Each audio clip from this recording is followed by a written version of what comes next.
Assalamualaikum warahmatullahi wabarakatuh. Kami dari kelompok 3 akan mempresentasikan materi dimensi sikap dan perilaku mendewasa menurut pendidikan sepanjang hayat dengan anggota Alvinda Cahya Septianti, Audi Sabrina, Berliana Fide Devina Andriasya, Dewi Karimah, Michael Stephen Kristanto, Linda Pertiwi Mukti, Salsabila Koiru, Syadira Zahra Pratiwi. Menggantungkan diri kepada orang lain. Sikap menggantungkan diri kepada orang lain ini kerap sekali kita temui di kehidupan sehari-hari. Hal itu bisa terjadi karena ia tidak memiliki tujuan hidup yang jelas. Ia juga tidak mau berusaha untuk melakukan sesuatu. Biasanya, individu ini akan merasa cemas atau tidak percaya diri jika ia harus melakukan sesuatu dengan sendiri. Sikap menggantungkan diri kepada orang lain dapat menyebabkan beberapa hal di antaranya. Yang pertama, ia tidak nyaman saat sendiri. Individu kebanyakan tidak bisa melakukan sesuatu dengan sendiri. Ia akan merasa gugup saat melakukan sendiri. Yang kedua, kurang inisiatif. Ia selalu menunggu seseorang untuk memintanya melakukan sesuatu. Dan yang ketiga, sulit untuk mengemukakan pendapat atau menunjukkan rasa tidak setuju. Cara agar individu bisa dengan perlahan tidak selalu menggantungkan diri kepada orang lain. Yang pertama, biasakan melakukan sosialisasi dalam lingkungan. Yang kedua, berhenti menyalahkan diri sendiri atas apa yang telah terjadi. Dan yang ketiga, membuat keputusan yang berorientasi untuk diri sendiri. Mandiri. Mandiri adalah sikap yang tidak menggantungkan diri kepada orang lain dalam melakukan sesuatu. Dalam sikap mandiri ini, biasanya individu mampu untuk melakukan sesuatu tanpa bantuan orang lain. Ia merasa percaya diri atau tidak canggung dalam melakukan sesuatu. Ciri-ciri sikap mandiri adalah yang pertama inisiatif, memiliki kemampuan berpikir kritis, dan yang ketiga mampu melakukan sesuatu sendiri dengan penuh tanggung jawab. Pasif adalah sikap menerima saja, tidak giat dan juga tidak aktif. Contoh sikap pasif adalah tidak mau mengungkapkan keinginannya pada orang lain. Yang kedua, cenderung menyimpan keinginan dalam hati.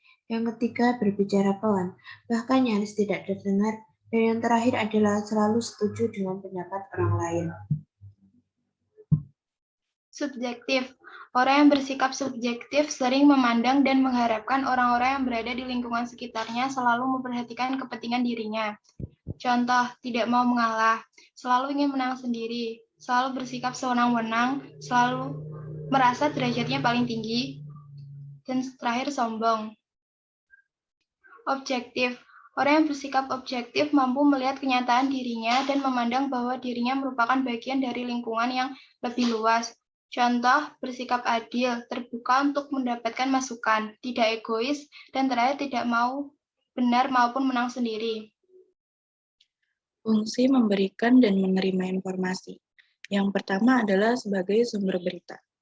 Suatu informasi mengenai hal tertentu bisa dipakai sebagai sumber berita yang disampaikan kepada khalayak.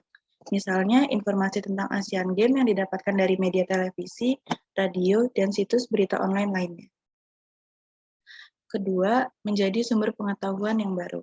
Informasi valid yang didapatkan oleh seseorang dapat menjadi pengetahuan baru dan menambah wawasan di bidang tertentu. Misalnya, informasi mengenai cara mengatasi masalah kesehatan yang didapatkan dari konten yang ada di internet. Yang ketiga, menghapus ketidakpastian. Kurangnya informasi tentang sesuatu akan menimbulkan ketidakpastian. Untuk menghapus ketidakpastian tersebut, maka diperlukan informasi lengkap dan valid dari sumber yang terpercaya. Yang keempat, untuk sosialisasi kebijakan. Informasi adalah komponen penting dalam berkomunikasi dengan pihak lain. Salah satunya adalah untuk menyampaikan satu kebijakan dari pemerintah kepada masyarakat yang dilakukan dengan cara sosialisasi. Yang kelima adalah menyatukan pendapat. Di era media sosial seperti sekarang, sangat mudah untuk menyampaikan pendapat ke ruang publik. Namun tidak semua pendapat tersebut sesuai dengan fakta yang ada. Dengan adanya informasi yang valid dari sumber yang terpercaya, akan bermanfaat untuk menilai setiap pendapat yang dikemukakan di ruang publik, apakah sesuai dengan informasi atau tidak. Yang keenam adalah sebagai media hiburan. Informasi juga dapat berfungsi sebagai media hiburan bagi masyarakat. Misalnya, informasi mengenai objek wisata di suatu tempat yang disajikan dengan bahasa dan gambar-gambar yang menarik. Memiliki kecakapan yang terbatas hingga kecakapan lebih luas. Perubahan dari pemikiran kecakapan yang terbatas ke arah pemikiran kecakapan lebih tinggi. Seorang pendidik harus mampu membantu dan memotivasi peserta didiknya sehingga peserta didik tersebut merasa perlu terhadap sesuatu yang baru yang berkaitan dengan kemampuannya dan selalu meningkatkan kemampuannya melalui kegiatan belajar. Melalui kegiatan belajar inilah seseorang yang telah memiliki suatu kecakapan yang terbatas karena ruang dan waktu tertentu akan selalu berupaya untuk meningkatkan dan memperluas kemampuannya. Memiliki identitas diri beragam dan memiliki integritas tinggi. Tahapan perkembangan identitas diri menunjukkan arah perubahan dari sikap dari saya tidak tahu siapa saya ke arah saya mengerti dan mengakui siapa saya ini. Perubahan tersebut memberi makna bahwa seseorang yang telah memahami potensi dirinya cenderung akan menggunakan potensi itu untuk melakukan kegiatan positif dan menghasilkan sesuatu yang bermanfaat bagi lingkungannya. Selanjutnya yaitu mempunyai tanggung jawab terbatas. Di sini tanggung jawab terbatas memiliki artian bahwa tanggung jawab harta milik pribadi, misalnya pada perusahaan perseorangan. Jika perusahaan tersebut mengalami bangkrut atau kerugian, maka harta si pemilik perusahaan digunakan untuk menutupi hutang-hutang perusahaan. Maka harta pribadi ikut menjadi atas hutang dan itu kewajibannya sebagai tanggung jawabnya. Selanjutnya adalah emosional dan mengandalkan kekuatan. Dalam emosi seseorang tentu berbeda-beda dalam setiap individu. Ada orang yang emosi mengandalkan kekuatan fisik. Hal tersebut bahwa sebenarnya mengalihkan emosi lewat ragam aktivitas bukanlah cara penyelesaian yang baik. Cara tersebut dianggap hanya sementara karena berfungsi untuk mengalihkan, bukan menyelesaikan emosi.